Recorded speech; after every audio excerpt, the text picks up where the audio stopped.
वो हम रिलैक्स भी कर सकते हैं। इसको लेकर के भी कुछ लोगों ने कहा कि अब तो गुणवत्तापूर्ण शिक्षा का क्या मतलब रह गया जब आप फेलियर कैंडिडेट्स को भी आप सेलेक्ट कर लेंगे। उसके बाद जब हम लोगों ने परीक्षा आयोजित कराई और जो प्राथमिक वाले पीआरटी वाले जब निकल के आए तो लोगों ने हल्ला करना शुरू किया कि ये परीक्षा तो ऑफिसर्स के लिए है, ये परीक्षा तो टीचर्स के लिए नहीं है, फिर सरकार की नियत ही नहीं है नियुक्ति करने की। ये सब बातें हुई। उसके बाद जब हम लोग ओएमआर शीट नहीं अपलोड कर रहे थे तो लोगों ने उसके लिए मांग करना शुरू किया कि ओएमआर शीट क्यों नहीं अपलोड हो रहा है। जब ये बताया गया कि कई अभ्यर्थियों ने ओएमआर में अपना रोल नंबर या सब्जेक्ट कॉम्बिनेशन या बुकलेट सीरीज गलत लिखा है, उसके हम लोग क्रॉस वेरिफिकेशन कर रहे हैं, तब उस पर लोगों ने कहना शुरू किया कि आप लोग ओएमआर में करेक्शन कर रहे हैं और तरह तरह की शिकायत लगी। उसके बाद डॉक्यूमेंट वेरिफिकेशन के स्तर पर भी लोगों ने कहना शुरू किया कि क्यों डॉक्यूमेंट वेरीफाई करा रहे हैं वगैरह वगैरह। एग्ज़ाम में तो लोग कह ही रहे थे कि जब परीक्षा फल ही नहीं देंगे तो परीक्षा कराने का क्या मतलब है, बाराती और दूल्हा की बात भी कह रहे थे। और इन सभी जो ऑब्स्टेकल्स थे, रुकावट थी, उसको दरकिनार करते हुए जब हम लोगों ने परीक्षा संपन्न करा लिया, तब उसके बाद परीक्षा जब सब साफ सुथरे तरीके से हुआ तो लोगों की अपेक्षाएं, उम्मीदें इस हद तक बढ़ गई कि लोग अब ये भी मांग करने लगे कि सीटेट में जो अनुत्तीर्ण हो गए वो कहने लगे कि 5% रिलैक्सेशन कर दीजिए, जैसे कि मेरे पास सभी समस्या का समाधान हो। वो भी मेरे ही अधिकार क्षेत्र में लगता है कि जैसे है। या टीआरई में भी लोग पता नहीं कैसे लोग 5% अतिरिक्त रिलैक्सेशन की बात करने लगे। उसके बाद अभ्यर्थी 1000 गलतियां करें, सर्टिफिकेट्स में तरह तरह की गलती करें, बोले कि मेरा से तो यह गलती हो गया, मुझसे यह गलती हो गया, मुझे और मौका मिले, मुझे और मौका मिले। और इतनी गलतियों के बावजूद भी जब वो आयोग से ये अपेक्षा करने लगे कि हम तो टाइमली रिजल्ट दे दें और अगर हमें विलम्ब हो रहा है तो हम भ्रष्टाचारी हैं, अगर हम ओएमआर में विलम्ब से अगर कर रहे हैं तो भ्रष्टाचारी हैं, रिजल्ट टाइम पर नहीं दे रहे हैं, तुरंत नहीं दे रहे हैं, चाहे उनकी कितनी भी गलतियां हों, लेकिन हम अगर रिजल्ट टाइम पर नहीं दे रहे हैं तो हम गलत कर रहे हैं। सब कुछ होने के बाद अब जब अभ्यर्थी इतनी अपेक्षाएं अपनी बढ़ा लिए और आप लोग भी बढ़ा लिए तो सरकार भी पीछे क्यों रहती। तो सरकार ने भी हम लोगों से ये अपेक्षा किया कि भाई आप रिजल्ट के साथ साथ जिला भी आवंटित कर दें। अब आप देखें कि हमारे काम कितने बढ़ गए और ये सभी काम हमें बिना किसी मिस्टेक के, बिना कोई त्रुटि के फुल प्रूफ तरीके से करना है। ये छोटी बात नहीं है। ये आयोग के पूरे टीम को मैं इस बात के लिए धन्यवाद देना चाहूँगा। हमारे एग्जामिनेशन कंट्रोलर टीआरई के हैं शर्मा जी, आयोग के सचिव हैं, और तमाम जो पीछे में जो लोग यहाँ पर नहीं है, जो पीछे में तमाम लोग जो काम कर रहे हैं, ये एक तरह से इतिहास इन लोगों ने बनाया। मैं आपको कुछ फैक्ट्स बताना चाहूँगा कि कैसे ये एक इतिहास बना है। परीक्षा हमारी संपन्न हुई 24, 25, 26 अगस्त को और अभी 2 महीने भी नहीं हुए हैं, 60 दिन भी अभी नहीं हुए हैं। और हम लोगों ने 43 पेपर विषय उसका परीक्षा फल बना लिया है और सभी कैंडिडेट्स को हम लोगों को जिला भी आवंटित करना था।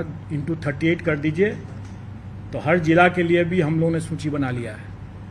और आप लोगों ने देखा होगा कि अभी तक जितने परीक्षा फल घोषित हुए हैं सब में जिला भी हम लोगों ने आवंटित कर दिया है। तो अगर देखा जाए तो 43 प्रश्न अगर विषय अगर मान लें, उसको ही मान लें, तो एक दिन भी अगर एक पर लगाएं अगर, तो उससे अधिक कितना फास्ट हो सकता है। दूसरा ये भी कि आज तक बीपीएससी के इतिहास में इतनी जल्दी इतने ढेर सारे रिजल्ट्स नहीं दिए गए हैं, ये प्रथम हुआ है। दूसरी बात जो लोग कहते रहे कि हम लोगों ने रिलैक्स कर दिया क्वालिफाइंग कट ऑफ को 75% हासिल करने के लिए इस उद्देश्य से, और इसमें गुणवत्तापूर्ण शिक्षा प्रभावित हुई, तो ऐसी कोई बात नहीं है। आप लोगों को ये सुखद आश्चर्य होगा, और ये बात तो हम लोगों को भी अनुमान था कि बिहार के अभ्यर्थी काफ़ी काबिल हैं और उन्हें ये इनका काफ़ी एक्सपीरियंस भी है, तजुर्बा है ऐसे प्रतियोगी परीक्षाओं को देते रहने का, और इसीलिए हम लोग कॉन्फिडेंट थे। जबकि कई लोगों ने इस बात को उठाया था कि बड़ा कठिन प्रश्न आ गया है, कैसे होगा, क्या होगा, लेकिन मैं आप लोगों को बता दूं कि कुछ ही 2-3 ही विषय छोड़ करके, और उसमें निश्चित तौर पर वो प्राथमिक का जो मामला था जिसमें कि सबसे ज़्यादा लोग विवाद कर रहे थे कि बड़ा टफ क्वेश्चन आ गया है, उसमें तो बिल्कुल ही नहीं। किसी भी विषय में 1-2 विषय को छोड़ करके और 1-2 मामले को छोड़ करके किसी भी मामले में हमें अपने क्वालिफाइंग कट ऑफ को रिलैक्स करने की जरूरत नहीं पड़ी। सभी अभ्यर्थी अच्छी गुणवत्ता के हैं और जो सफल हुए हैं वो निश्चित तौर पर अच्छे लोग हैं। इस परीक्षा में हम लोगों ने बड़े पैमाने पर टेक्नोलॉजी का उपयोग किया। कुछ की बानगी तो आप लोगों ने यहाँ के आयोग के हमारे कमांड कंट्रोल रूम को भी देख करके आप लोगों ने समझ लिया होगा। कुछ की बानगी जो मुन्ना भाई पकड़े गए उन्हें भी अब समझ में आ गया होगा। और इसके अलावा जो मैं बार बार ये कहता रहा हूँ कि जो कार्य हम पर्दे के समक्ष करते हैं वो सब लोग देखते हैं, सब लोग के नज़र में रहता है, लेकिन उससे कहीं ज़्यादा कार्य जो होता है वो पर्दे के पीछे भी होता है, और पर्दे के पीछे का कार्य महत्वपूर्ण होता है, लोगों की नज़र में नहीं रहता है, इसलिए ज़्यादा उसमें हम लोगों को एहतियात बरतने की ज़रूरत पड़ती है। आज जो हम इतने परीक्षा फल को बनाए हैं और आज जो हम जिला आवंटन कर पाए हैं इतने कम समय में, इसका श्रेय जाता है हम लोगों के टेक्नोलॉजी को यूज़ करने का। हम लोगों ने सारा चीज़ सॉफ्टवेयर से किया, रिजल्ट भी बनाया सॉफ्टवेयर से, और डिस्ट्रिक्ट एलोकेशन भी सॉफ्टवेयर से हम लोगों ने किया है। और इसको हम लोगों ने आगे बढ़ाते हुए, चूंकि हम लोगों ने देखा कि डॉक्यूमेंट वेरिफिकेशन के समय जो हम लोगों ने 11th, 12th and 9th, 10th का जो डॉक्यूमेंट वेरिफिकेशन का काम कराए, उसमें हम लोगों ने पाया कि अभ्यर्थी आवेदन देते समय 1000 तरह की गलतियां कर बैठे थे। उसके बाद जब वो वहाँ पर डॉक्यूमेंट वेरिफिकेशन के लिए आए तो उसमें भी कई गलतियां हुए, क्योंकि कई लोगों का तो पूर्ण वेरिफिकेशन हो गया, लेकिन कुछ लोगों का पार्शियल हुआ। बड़े पैमाने में अभ्यर्थियों अनुपस्थित रहे जानबूझ करके, क्योंकि जब हम लोगों ने उनके डॉक्यूमेंट्स को जो उन्होंने आवेदन में जो दिया था उनको हम लोगों ने जब वेरीफाई किया तो हम लोगों ने पाया कि वैसे लोग जानबूझ करके अनुपस्थित रहे, क्योंकि उसके पहले 500 लोग ऐसे थे जिनका डॉक्यूमेंट वेरिफिकेशन में बिल्कुल ही अप्रमाणित पाया गया, और जिनका अप्रमाणित पाया गया उसके डॉक्यूमेंट्स की जब हम लोगों ने यहाँ से भी हम लोगों ने जब जांच किया तो हम लोगों ने पाया कि वाकई में वो सही तरीके से ही बाहर किए गए हैं। और शायद उन लोगों को ये भनक थी कि हम लोग उस पर कड़ी कार्रवाई करेंगे, और इसीलिए बड़े पैमाने पर कई अभ्यर्थी डॉक्यूमेंट वेरिफिकेशन के लिए नहीं आए। लेकिन कई ऐसे जेन्युइन अभ्यर्थी भी हो सकते हैं जो डॉक्यूमेंट वेरिफिकेशन में नहीं आए, क्योंकि हम लोगों ने उनका भी डॉक्यूमेंट अपने स्तर से चेक करने की कोशिश की। कुछ लोगों का पार्शियल वेरिफिकेशन हुआ था, उन लोगों का भी हम लोगों ने डॉक्यूमेंट देखा। इन सब कठिनाइयों को देखते हुए हम लोगों ने यह निर्णय लिया कि हम लोग को इसमें भी टेक्नोलॉजी का उपयोग करना पड़ेगा, क्योंकि हम लोग ये सारा कार्य खुद नहीं कर सकते हैं। इतने बड़ी संख्या में जब ये हो रहा है तो हमें विकेंद्रीकृत दस्तावेज सत्यापन प्रक्रिया स्थापित करनी होगी, और वो हम लोगों ने किया। डिसेंट्रलाइज्ड डॉक्यूमेंट वेरिफिकेशन की व्यवस्था हम लोगों ने किया, जिसमें हम लोगों ने टेक्नोलॉजी एक लगाया है कि जो भी डॉक्यूमेंट अभ्यर्थी हमारे यहाँ देंगे वो हमारे ही पोर्टल से डाउनलोड करके जाएंगे, क्योंकि हमारे पोर्टल के बिना उससे डाउनलोड अगर नहीं किया हुआ होगा तो उसमें वाटर मार्किंग नहीं रहेगा। इसका मतलब ये होगा कि वो डॉक्यूमेंट हमारे पोर्टल पर नहीं है। तो जो चीज़ हमारे पोर्टल पर नहीं है उसका हम कोई संज्ञान नहीं ले सकते हैं, और इसीलिए हम लोगों ने जो डिसेंट्रलाइज्ड डॉक्यूमेंट वेरिफिकेशन की बात किया उसमें भी हम लोगों ने हिदायत दे दी है कि जो डॉक्यूमेंट आयोग के पोर्टल पर है ही नहीं उसका कोई संज्ञान नहीं लिया जा सकता है।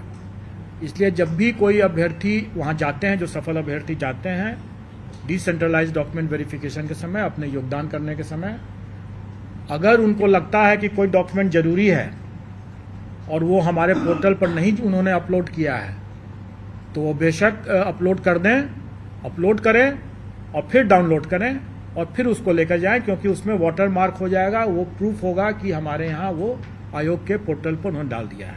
क्योंकि यही बाद में 10 साल 20 साल जब भी खोजा जाएगा तो यही डॉक्यूमेंट रहेगा और ये बहुत आवश्यक है। और इसीलिए इसमें भी हम लोगों ने टेक्नोलॉजी यूज़ किया कि वाटर मार्किंग और उसका रजिस्ट्रेशन नंबर दोनों को हम लोगों ने अंकित कर दिया। इन सब के बाद अब हम लोग कुछ आपको आंकड़े बता देना चाहेंगे जो आपके समझने के लिए होगा। और इसमें 11-12 की जो वैकेंसी थी उसमें 57,602, उसके अगेंस्ट में हम लोगों ने 23,701 रिजल्ट दिया है। यह रिजल्ट कम नहीं है क्योंकि टोटल अभ्यर्थियों की संख्या मुश्किल से 30,000 से भी अधिक नहीं थी। इसमें 23,000 अभ्यर्थियों की संख्या जो थी इसमें 37,000 थी, जबकि रिजल्ट हम लोगों ने 23,701 दिया है। मैं उसका भी आपको विश्लेषण बता दूंगा। अभी हम लोग जो 11-12 का मामला है उसमें 23,701 हम लोग रिजल्ट दे रहे हैं। 9वीं-10वीं वाला जो मामला है उसमें 26,204 दे रहे हैं, और प्राथमिक का जो मामला है उसमें हम लोग 72,419 रिजल्ट देंगे। टोटल हम लोग 204 है 9-10 का, प्राथमिक का है 72,419।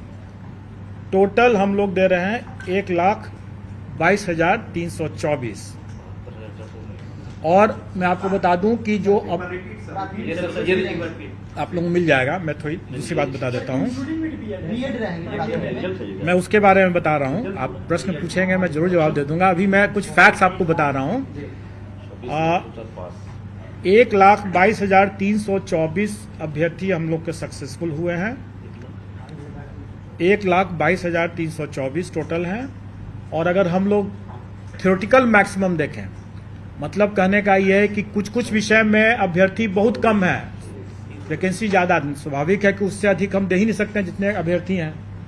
तो थ्योरेटिकल मैक्सिमम जो था वो 1,70,461 नहीं है, क्योंकि अभ्यर्थी कई विषयों में बहुत कम है वैकेंसी से। तो टोटल थ्योरेटिकल मैक्सिमम था 1,32,000, 1,31,000 कुछ 100 है, 1,32,000 मान लें।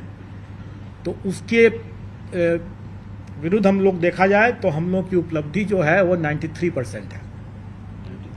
अब आप लोग जितनों का भी ये कहना था कि सरकार की नियत ही नहीं है अपॉइंट करने की, तो आप स्वयं समझ सकते हैं कि हम लोगों का क्या नियत था और हम लोगों ने क्या किया है। अब एक प्रश्न एक है जरूर, और वो प्रश्न है कि अभी जैसे पूछा भी गया कि बीएड वर्सेस बीटीसी का क्या होगा। तो इस पर तो मैं आप लोगों को सिर्फ एक गाने की पंक्ति बोल सकता हूं कि तुम्ही ने दर्द दिया है तुम ही दवा देना। अब जिसने दर्द दिया है वो दवा भी तो वही दे सकता है, और जब तक दवा नहीं है तब तक इलाज संभव नहीं है। मैं समझता हूं कि आप लोगों को उत्तर मिल गया होगा। सर तो इंक्लूडिंग रहेगा या नहीं सर? मैं समझता हूं कि आप लोगों को उत्तर मिल गया होगा। सर मतलब ये क्लियर हो गया ना सर, रिजल्ट दे रहा है प्राइमरी का। सर रिजल्ट हम प्राइमरी का बिल्कुल देंगे जी, 20 के बाद बिल्कुल देंगे। जब निकल जाएगा आप लोग खुद ही, हम लोग के पोर्टल से आप लोग पता चल जाएगा। मैंने बता दिया कि जिसने दर्द दिया है दवा भी उसी को देना है, अगर दवा नहीं है तो कोई इलाज भी नहीं है। दर्द के साथ आगे जीवन आगे बढ़ाना पड़ेगा। दुर्गा पूजा से पहले दे रहे हैं रिजल्ट प्राइमरी का सर? हर एक प्रत्येक रिजल्ट जो है वो दुर्गा पूजा के पहले हो जाएगा। पोर्टल पर आ जाएगा, सारा पोर्टल पर आ जाएगा। प्राइमरी का रिजल्ट और मैं तो यही कहूँगा कि हम लाए हैं कश्ती तूफान से निकाल के, तो अब तो सफल अभ्यर्थियों के हाथ में है कि वो कैसे इसको संभाल के रखते हैं। इशारा दे दिया सर कुछ अभ्यर्थी का प्रश्न है सर, वाटर मार्क को लेकर सर, तो उसका मतलब कुछ वाटर मार्क को लेकर अभ्यर्थी लगातार कॉल कर रहे हैं, उसमें जो अपलोड किए हैं सर उस पर नहीं है, कोई अंक कट जा रहा है, तो उनके साथ क्या होगा? कुछ नहीं होगा, डोंट वरी। सर अगर कोई, जैसे मैंने क्या कहा कि हम लोग इसको पोर्टल को ओपन कर दे रहे हैं, अगर कोई अभ्यर्थी अपलोड नहीं कर सके हैं वो भी वहां पर अपलोड कर लेंगे और फिर से डाउनलोड करके जाकर दिखा देंगे। सर एक सवाल है, आपने कहा सबसे तेज रिजल्ट दिए हैं, लेकिन रिक्तियों के मुताबिक अगर देखा जाए तो नहीं, हमने ये भी कहा कि हम लाए कश्ती तूफान से निकाल सर के। योग्य ये अभ्यर्थी पूरे तूफान के माहौल से हम लोगों ने कश्ती निकाल के सर लाया। सीटें खाली रह गई, क्या मानते हैं अभी भी योग्य अभ्यर्थी की कमी है बिहार में? देखिए, जो सीट खाली रह जाती है या जैसे डॉक्यूमेंट वेरिफिकेशन जो अभी प्राइमरी का डिसेंट्रलाइज्ड वे में नए तरीके से अभी होना बाकी है, जो कि योगदान के समय होगा। जो डॉक्यूमेंट वेरिफिकेशन हम लोगों ने कराया डिसेंट्रलाइज्ड वे में 9th 10th 11th 12th का, उसमें जो हम लोग का पार्शियली वेरीफाइड हुआ उनको हम लोग फिर से मौका दिए हैं और वो वहाँ पर जाकर के दिखा सकते हैं। उसके अलावा ये भी है, जैसे बहुत बार लोग बोलते रहे हैं कि कई अभ्यर्थी अपना गलत सर्टिफिकेट दे दिए जो कि उनकी अर्हता नहीं थी। अब STET की परीक्षा, B.Ed की परीक्षा के पहले या बाद में, या PG की परीक्षा के पहले या बाद में, ये सब निर्णय राज्य सरकार को करना है। लेकिन अगर मान लें, आपसे मैं एक प्रश्न कर रहा हूं कि मैं एक अभ्यर्थी हूं और मैंने 11th 12th भी क्लियर कर लिया और 9th 10th भी क्लियर कर लिया, तो हम अगर उसको 11th 12th में अगर उसका हम डिक्लेयर करेंगे रिजल्ट और 9th 10th में नहीं करेंगे और कहीं वो 11th 12th की डॉक्यूमेंट वेरिफिकेशन में पोस्ट ग्रेजुएट डिग्री उसका नहीं सही पाया गया तो वो बाहर हो जाएगा। और अगर हम 9th 10th में उसका रिजल्ट नहीं देंगे तो उसमें ही बाहर हो गया, जबकि हो सकता है कि अंडर ग्रेजुएशन में वो सही हो उसका। तो इसलिए हम लोगों ने रिजल्ट में किसी को वंचित नहीं किया है।